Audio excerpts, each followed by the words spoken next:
Hello बच्चों, मेरा नाम है दीपिका सिंह और मैं हूं आपकी बायो टीचर फ्रॉम बायो अड्डा। बेटा आज का टॉपिक हमारा है कंट्रोल एंड कोऑर्डिनेशन का ही आगे हम स्टार्ट करेंगे। आज का टॉपिक हमारा है उसी के अंडर में न्यूरॉन्स के स्ट्रक्चर को।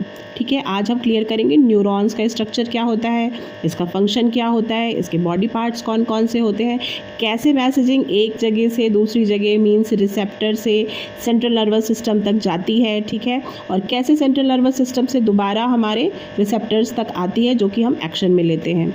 ठीक है, मोटर नर्व्स क्या होती हैं, ये सारी चीज़ें आज हम इस टॉपिक में क्लियर करेंगे। और साइनेप्स बहुत इंपॉर्टेंट है, ये सारी चीज़ें आज हम इस टॉपिक के अंदर क्लियर करेंगे। तो सबसे पहले हम देख लें कि बेटा न्यूरॉन क्या होते हैं। ठीक है, ये एक न्यूरॉन का स्ट्रक्चर है। आपकी बुक में देखो बेटा इस तरीके से दिया हुआ है। ठीक है, ये एक न्यूरॉन का स्ट्रक्चर है। न्यूरॉन को क्या कहते हैं बेटा, न्यूरॉन को यूनिट ऑफ नर्वस सिस्टम भी कहा जाता है। ठीक है, ऐसा क्यों कहा जाता है यूनिट ऑफ नर्वस सिस्टम बेटा, क्योंकि जैसे ये तो सिंगल न्यूरॉन है, ऐसे बहुत सारे मिलियंस ऑफ न्यूरॉन्स मिलकर हमारे नर्व्स को बनाते हैं, पूरी बॉडी को। ठीक है, हमने अभी देखा था स्ट्रक्चर में, लास्ट वीडियो में हमने देखा था जो ब्रेन और स्पाइनल कॉर्ड से जो भी नर्व्स निकलती हैं उनको क्या कहते हैं बेटा, उनको पेरिफेरल नर्व्स कहते हैं। पूरी बॉडी में ये फैली हुई होती हैं। पूरी बॉडी में इसलिए फैली होती हैं क्योंकि हर जगह पर हमारे रिसेप्टर्स होते हैं, सेंस ऑर्गन के रिसेप्टर्स, 5 सेंस ऑर्गन, और उनके पूरी बॉडी में रिसेप्टर होते हैं। और उन्हीं रिसेप्टर्स से कनेक्टेड क्या होती है, हमारी पूरी बॉडी में फैला हुआ इनका नेट होता है, किसका, न्यूरॉन्स का। ठीक है, उन्हीं के थ्रू जो सेंस होती है, जो इन्वायरमेंट में चेंज होता है हम फील करते हैं इन्हीं न्यूरॉन्स के थ्रू, और उसके अकॉर्डिंग ब्रेन हमें एक्टिविटी करने के लिए कहता है। ठीक है, तो इस कारण से चूँकि ये पूरी बॉडी में होती हैं, कौन, ये स्पेशल टाइप की सेल जिनको कि न्यूरॉन कहते हैं। ठीक है, और बहुत सारी न्यूरॉन्स मिलके क्या बनाती है, नर्व्स बनाती हैं जो कि हमारी पूरी बॉडी में प्रेजेंट होती हैं मैसेजिंग के लिए। क्लियर है। और क्या होता है बेटा, न्यूरॉन्स, इसको हम इस तरीके से आप थ्योरी में लिख सकते हो कि न्यूरॉन्स आर द, देखो ऐसे लिख सकते हो कि the neurons are the type of cell found in the organs of nervous system. ठीक है, और इनको क्या कहते हैं, यूनिट ऑफ नर्वस सिस्टम भी कहा जाता है। क्लियर है। चलो अब हम देखते हैं इसका स्ट्रक्चर क्या है और ये कैसे फंक्शन करता है। ठीक है, देखो ये एक सिंगल न्यूरॉन का स्ट्रक्चर है। ठीक है, इसको बेटा 3 पार्ट में हम लोग डिवाइड कर सकते हैं। कैसे 3 पार्ट में डिवाइड कर सकते हैं, एक ये हमारा सेल बॉडी। ठीक है, जैसे नॉर्मल एक सेल होती है ना, उस सेल में क्या होता है, एक न्यूक्लियस होता है, साइटोप्लाज्म होता है उसके चारों तरफ, उसमें बहुत सारे छोटे छोटे जो सेल बॉडी में ऑर्गेनल्स होते हैं, माइटोकॉन्ड्रिया है, जो भी है चीज़ें वो सारी होती हैं। लेकिन ये एक स्पेशल सेल है। ऐसा क्यों कहा जा रहा है, क्योंकि इसमें केवल वो चीज़ें नहीं हैं जो एक नॉर्मल सेल में होती हैं, उसके अलावा भी बहुत सारी चीज़ें होती हैं। ठीक है, जो कि हेल्प करती है हमारी बॉडी को अच्छे से फंक्शन करने के लिए, इसलिए इनको स्पेशल टाइप ऑफ सेल भी कहा जाता है। जैसे क्या होता है बेटा, देखो ये तो न्यूक्लियस है। ठीक है, ये सेंटर में हमारा क्या है, ब्लैक कलर का आप देख रहे हो ना, ये न्यूक्लियस है। न्यूक्लियस के चारों तरफ साइटोप्लाज्म होगा, और इन साइटोप्लाज्म में बेटा जो सारे सेल ऑर्गेनल्स होते हैं वो भी होंगे। ठीक है, अब देखो इनके चारों तरफ से ये एक प्रोजेक्शन हेयर लाइक स्ट्रक्चर निकला हुआ है। ठीक है, इसको क्या कहते हैं बेटा, इनको कहते हैं डेंड्राइट्स। क्या कहते हैं, इनको डेंड्राइट्स कहते हैं। और डेंड्राइट्स के ऊपर आप ये देख रहे हो ना, यहाँ पर इनको कहते हैं रिसेप्टर। अभी हमने पढ़ा ना रिसेप्टर्स, और रिसेप्टर्स के ठीक पीछे ये अटैच होते हैं। ठीक है, इनके आगे क्या होता है, जैसे अगर आप ये पार्ट समझ लो, ये हैंड का, एक फिंगर का।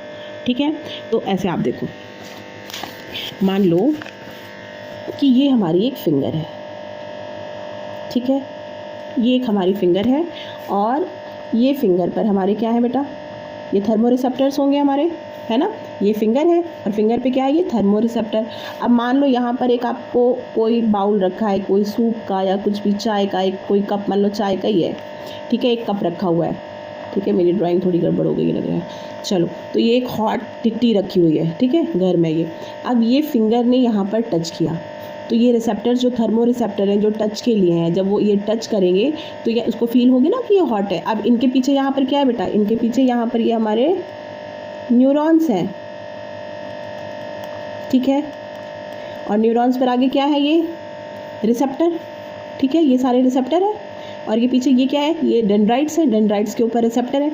अब एक के पीछे एक हमने बताया ना, यूनिट ऑफ सेल, ये देखो ये एक के पीछे एक, ऐसे ही सारे सारे सारे सारे ये चले जाएंगे हमारे सेंट्रल नर्वस सिस्टम तक। ठीक है, एक के पीछे न्यूरॉन्स ऐसे ही कनेक्ट होते रहेंगे। तो ये केवल एक हाथ का है, ठीक है। ऐसे ही आपके आइज़ में, आपकी नोज़ में, आपकी टंग में, आपके स्किन में, आपके ईयर में, हर तरीके से इस हर जगह पर इसी तरीके का प्रोसीजर होगा कि सबसे आगे क्या होंगे, रिसेप्टर्स होंगे, उनके पीछे डेंड्राइट्स के पीछे वो सेल बॉडी के पीछे आपके एक्सॉन के पीछे आपके फिर से वो टेल रीजन, टेल एंडिंग, ठीक है। इस तरीके से एक स्ट्रक्चर होगा, ठीक है। ऐसा ही स्ट्रक्चर, एक पूरा फुल स्ट्रक्चर होगा। और उसके बाद पीछे दूसरा आपका न्यूरॉन्स होंगे, ठीक है। तो यहाँ पर क्या है बेटा स्ट्रक्चर में, ये तो न्यूक्लियस है, ठीक है। ये सिंगल जो हमारा स्ट्रक्चर है न्यूरॉन्स का, उसमें बीच में ये न्यूक्लियस है, इसके चारों तरफ साइटोप्लाज्म है, और ये क्या है, डेंड्राइट्स हैं, ठीक है। डेंड्राइट्स के ऊपर ये क्या है, रिसेप्टर है, जो आप गोल गोल पॉइंटेड देख रहे हो, ये क्या है, रिसेप्टर्स हैं। अब देखो ये एक टेल नुमा स्ट्रक्चर है, ठीक है। इस स्ट्रक्चर को, जो ये टेल नुमा है, इसको क्या कहते हैं बेटा, इसको कहते हैं एक्सॉन, ठीक है। ये जो टेल लाइक स्ट्रक्चर है इसको क्या कहते हैं, एक्सॉन कहते हैं। अब एक्सॉन के एंडिंग जो होती है बेटा, ये जो एंड पॉइंट, यहाँ पर देखो फिर से कुछ ऐसे ही फिंगर लाइक प्रोजेक्शन, ये पतले पतले, ठीक है, प्रोजेक्शन है, इनको कहते हैं एक्सॉन एंडिंग, ठीक है। नर्व एंडिंग कह लो या एक्सॉन एंडिंग कह लो, ठीक है। और इन पर भी पीछे देखो ये रिसेप्टर्स हैं, ठीक है, क्लियर है। चलो अब यहाँ पर बेटा क्या होता है कि जो भी अभी आपको हमने बताया ना कि एक के पीछे एक जुड़कर ये बहुत सारे बना लेते हैं, पूरे की पूरी नर्व्स बना लेते हैं, ठीक है।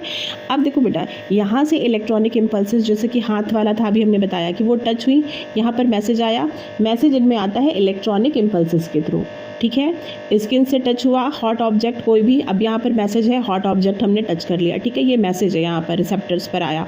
अब ये मैसेज आएगा यहाँ पर से होता हुआ, एक्सॉन से होता हुआ कहाँ गया, ये एक्सॉन एंडिंग पर आया, ठीक है। अब एक्सॉन एंडिंग पर यहाँ पर हमारा इलेक्ट्रिक इम्पल्सेस के थ्रू इस वे में मैसेज आया, यहाँ पर कहाँ पर आया, एक्सॉन एंडिंग तक आया, ठीक है। या नर्व एंडिंग भी आप इसको कह सकते हो, आप एक्सॉन एंडिंग भी कह सकते हो, ठीक है। अब यहाँ तक आया, अब यहाँ से क्या होगा, ये ट्रांसफ़र होगा दूसरे न्यूरॉन को, ठीक है। इस एंडिंग से ट्रांसफ़र होगा दूसरे न्यूरॉन को, देखो सेम ही स्ट्रक्चर है ना, दूसरा न्यूरॉन है, ये काफ़ी बड़ा है, ये थोड़ा शॉर्ट में बनाया हुआ है मेरा, ठीक है। अब यहाँ पर दूसरे को ट्रांसफ़र होगा, लेकिन दो न्यूरॉन्स के बीच में एक गैप होता है, बहुत छोटा सा, ठीक है। दो न्यूरॉन्स के बीच में एक छोटा सा गैप होता है, जिसको क्या कहते हैं, इसको कहते हैं साइनैप्स। ध्यान से समझना, साइनैप्स बहुत इंपॉर्टेंट है, ये पूछता भी है, ठीक है। दो न्यूरॉन्स के बीच में एक छोटा गैप होता है, बहुत छोटा सा गैप होता है, जिसको कहते हैं साइनैप्स। क्लियर है। साइनैप्स किसे कहते हैं, दो न्यूरॉन्स के बीच में एक छोटा सा गैप होता है, स्पेस होता है, उसको साइनैप्स कहते हैं। अब इलेक्ट्रॉनिक इम्पल्सेस यहाँ तक आई एक्सॉन एंडिंग तक, अब ये दूसरे पर कैसे जाएंगी, यहाँ तो खाली जगह है, साइनैप्स है।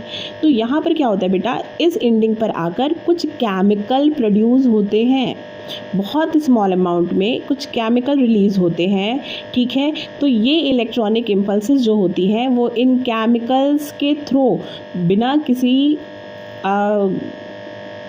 पास करने के लिए उनको कोई एक मीडियम चाहिए होता है। इलेक्ट्रॉनिक इम्पल्सेस हवा में तो ऐसे पास होंगी नहीं बेटा, उनको एक मीडियम चाहिए।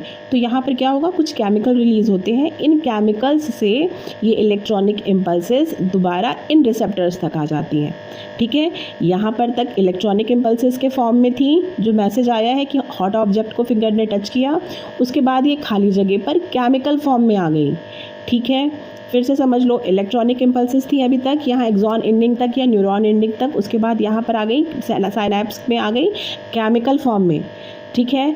अब दोबारा जो ये केमिकल है वो जब इस सेकंड वाले एक्सॉन के रिसेप्टर पर टच करता है तो दोबारा ये किस वे में आ जाती हैं, इलेक्ट्रॉनिक इम्पल्सेस के फॉर्म में आ जाती हैं, ठीक है।